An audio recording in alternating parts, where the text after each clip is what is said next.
Welcome friends to another r/malicious compliance video. Today we've got a great story of compliance of making something way harder than it ever needed to be. But first, a story from Silly Riding Cat, 2 Karens versus a sleep-deprived worker. I actually did what they wanted.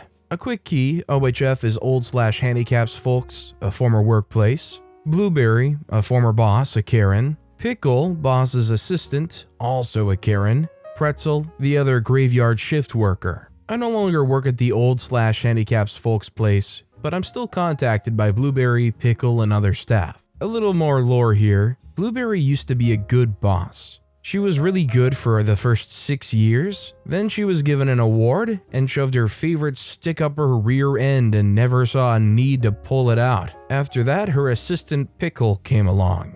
I'm pretty sure Pickle has multiple sticks up their rear, but I don't want to figure out why. Pickle is a backstabbing manipulator who wants to run things their way, or be the puppeteer for whoever's on top.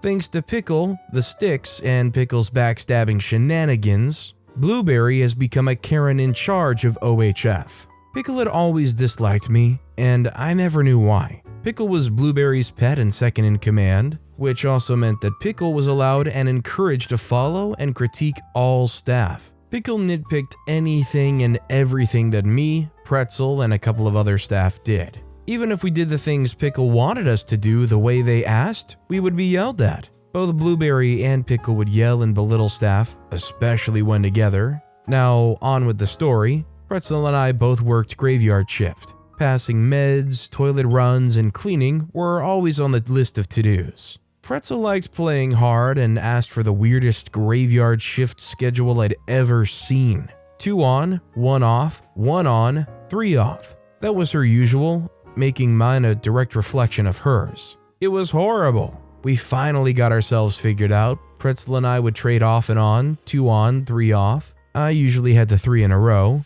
A couple of months into the new schedule, Pickle butted their way into our schedules. Pickle didn't like how Pretzel and I weren't killing ourselves with chaotic schedules or something along those lines, so she wormed her way into being the one making the schedule for all staff to follow. She disliked me way more than Pretzel, so she put me on 4 graveyards in a row, 2 nights off, and back to the 4. Pretzel was moved to swing/second shift for a few nights and filling the 2 graveyards I had off. I could not take more than 3 in a row. After 3, my mind becomes a bowl of red jello with chunks of cherries in it. I can barely function enough to pass as human, let alone be a proper caregiver. Blueberry and Pickle were both fully aware of this. They had been for a while. All the staff were fully aware of it.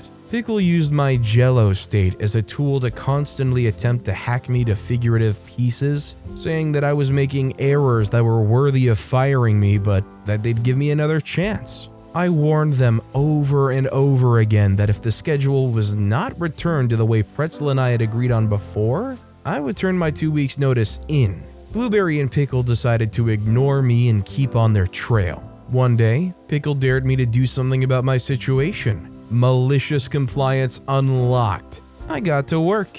At the time, I was working 2 other jobs, day/first shift hours. I would work for 4 to 5 hours, and the bosses there were noticing a decline in my work ethic. I asked for a raise from one and put my 2 weeks notice in at OHF. Pickle and Blueberry still call me, asking me to come back to work there. Funny thing about my leaving, they didn't seem to realize that I was doing extra work on top of the lists I was doing my best to keep up with wouldn't get done. Pretzel had no clue about them because we only saw each other at staff meetings. I regularly cleaned things others ignored in favor of getting off work on time, setting certain things out for certain patients that made the day shift's job easier. I never told anyone I was doing it because I didn't want it to be added to all the lists, making them required and thus adding to the exhaustion that we were all under. Pickle's tantrums had added unnecessary things to the list and letting others slip because they didn't like them. Things like patients needed to have their nails painted and hair done up fancily every day, or that the fake flowers needed repositioned every meal but in the same way. Example, pink flowers on table 1 at breakfast, 3 at lunch, and 5 at dinner. Or other tedious things they would throw fits about. Most of our patients hated being dressed up. I also seem to have started a mini exodus of staff members. Most of us were tiptoeing around Pickle and Blueberry and scared of being fired. I had 2 other jobs, but most of the others didn't have other places to work. I accidentally took all of the other multi-job workers with me and left a skeleton crew behind us. I regret that OHF is now severely understaffed, but there are only so many times that I can say I'm leaving but not leave. And there's only so much I could take with the schedule before either I accidentally killed a patient or myself. 100% this story harkens to, you don't quit bad jobs, you quit bad managers. And the sad thing is, I know people who work in similar fields, and I don't think it's a too uncommon thing to have managers that are pretty awful like this. These elderly care facilities or handicapped care facilities, nursing facilities, a lot of these places I seem to find want to get the most from the bare minimum. I mean, I've heard stories of places that have upwards of 70, 80 residents, and because these places are so cutthroat and understaffed, you might have 3, maybe 4 if you're lucky, nurses or workers to work. Imagine trying to take care of 20 to 30 people per person all night long. Do you think these kinds of facilities should have some kind of mandatory regulation where they have to have a certain amount of staff, or they have to make it attractive, they have to have a certain hour limit, wage limit, something that almost guarantees that you're going to have workers coming in? I'd like to know what you guys think in the comments down below. And by the way, if you're enjoying these stories, make sure to hit those like and subscribe buttons down below so you never miss any of my daily videos. Our next story is from Irish Cream the Nerd. If you don't like it, there are plenty of other teams that work remote. So this story is, as the majority of these are, the direct result of manglement having no idea what or how their employees work. Background: at the time, I worked on an on-site desktop support team of about 13 people. These are your IT guys that typically wander around your workplace and go fix your computer in person. I had this job for about a year before the pandemic hits. The Rona hits, and of course, 95% of my job's workforce is either moved to entirely remote work or a hybrid schedule. Now, what does that mean for a primarily on-site second-tier IT support team? Well, for one, it means that a lot of our workload shifted to being remote work. Secondly, it means that if something did need on-hand support, we'd need to schedule that user to come into the office. And thirdly, it means that a lot of larger projects come to a grinding halt. Now, transitioning a workforce of thousands to remote work on a dime was, for all intents and purposes, a nightmare. We had to distribute thousands of laptops amidst multiple supply chain breakdowns and teach a pretty aged workforce how to use VPNs.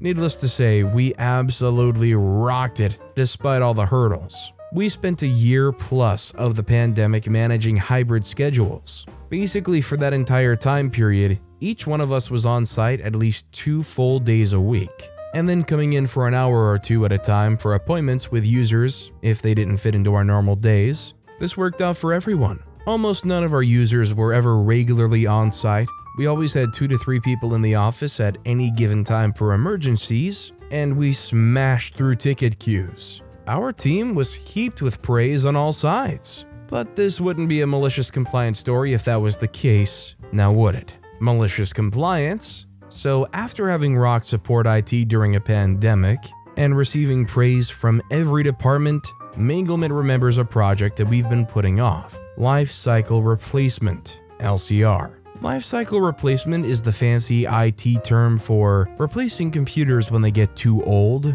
We were supposed to start a massive LCR right before the pandemic, but due to some rather ridiculous moves on the part of Manglement, they dissolved the Lifecycle team into desktop IT. It got delayed. Now they're in full panic mode and demanding massive quotas of LCRs to be completed each week.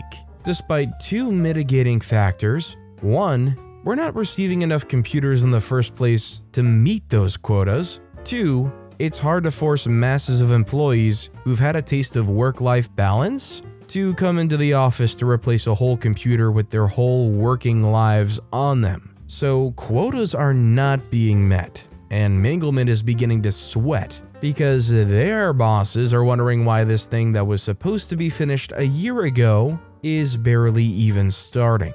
Manglement decides that clearly Desktop is to blame, and thus sends out an edict that we're all to be on site 8 hours a day, 5 days a week, or else. Now, unfortunately, our whole team had gotten used to not having to pay for parking downtown every day, and we had realized that if the whole rest of the workforce is still working remotely, that us being in an empty building every day was completely pointless. We voiced our concern to our supervisor, who, being the dutiful mouthpiece of our mangler, immediately set up a meeting with the whole team and themselves. The meeting went a little like this. Coworker says, "So, we're a little confused about this edict you sent out, that we have to be on site a full day every day. You guys have been praising our hard work throughout the pandemic, and I think we've shown that we can responsibly manage hybrid schedules." Mangler says, "With people moving back into offices, we've determined there's greater need to have your team on site. And with the ticket backlog, we need to make sure the manpower is there to support the staff." Coworker says, "But the backlog is due to us not having the equipment to distribute to the employees, as well as the majority of employees still working off-site. There's nobody around for us to regularly support." Mangler says, "Well, unfortunately, these positions were always meant to be an on-site position." I say, "So, will you and supervisor be on site all week as our main line of support?" They say, "Our job positions don't necessitate us to be on site, so we'll be coming in as needed." I say, "To address your point about ticket counts, I wanted to point out that I pulled completed tickets for April pre-pandemic and April during the pandemic, and we actually completed more tickets working a hybrid schedule." They say, "Look, this was always meant to be an on-site position. If you don't like it, then there are plenty of other teams who offer remote work." I say, "So, if we don't want to pay for gas and parking downtown every day, we're free to find other positions in the company that fit our needs better?" They say, "If you want to discuss this further, then you can schedule time to meet with me when I'm in the office next Wednesday." Needless to say, the entire team was furious. We had rocked the pandemic, been told how efficient we were, and then were being punished because Manglement didn't want to explain to their bosses the concept of supply chain issues. I immediately began searching for another position in my company, and very quickly found one that utilized some of my more niche skills with a very cool supervisor. I've ended up in a job that I have carte blanche to run as I see fit, because I'm the only person with necessary experience to do so. But it doesn't end there. Throughout the pandemic, our team had been whittled down to maybe 9 of the original 13 people. Once I left, that left 8.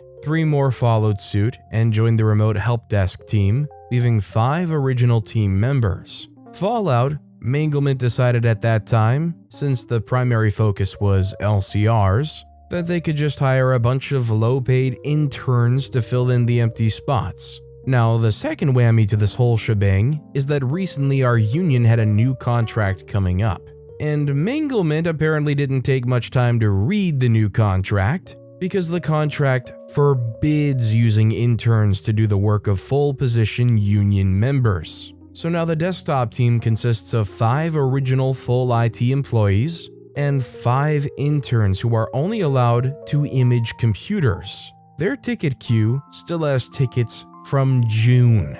Well, I don't know if Manglement is on a fast track to getting fired right now, but it is bound to happen very soon, I pray and hope. I mean, you want to talk about their bosses not seeing any results? They literally hired 5 interns that cannot do anything. They're probably paying them $8 an hour, but still. And our final story of the day is from Statistician East 7730. Renewal license is more expensive than a new one? Fine, I'll uninstall my old software. I have a software license that I bought last year. The license is for 1 year. Well, a few days ago, I bought a new license, but I kept getting emails that my license was about to expire. I called customer service. "Hi, I keep getting emails that my license is about to expire, and I just bought a license last week." Customer service says, "Oh, I see. You bought a new license? That won't work. It has to be a renewal license. The renewal license costs $2,899. I say, "What? why won't it work? The new license for a year just costs $1,099. They say, too bad. I'll contact you to do our technicians. Tech says, nope, can't do it. I say, so if I uninstall it, I can use the license I just bought? Tech says, I guess, but that takes a lot of work on my end to set it up. I say, well, I don't want to pay extra for the same thing. Let me uninstall it. Tech says, oh well, give me TeamViewer access. 2 hours later, he had my new software and license installed because I have a terrible 3 megabit per second internet. All they had to do on their end is just plug in the activation code on my old software to renew it, but no, renewals need a renewal license which costs more than twice as much. Nope, I'm not paying extra. I mean, I think it goes without saying, even if you had like 1,000 different programs you had to uninstall and reinstall, it would be worth it to sit there and painstakingly go through one by one, getting rid of all of them and reinstalling,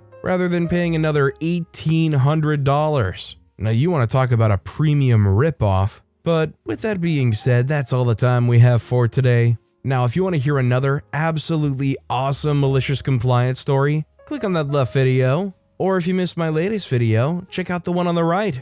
That said, I'll see you all next time with some more stories.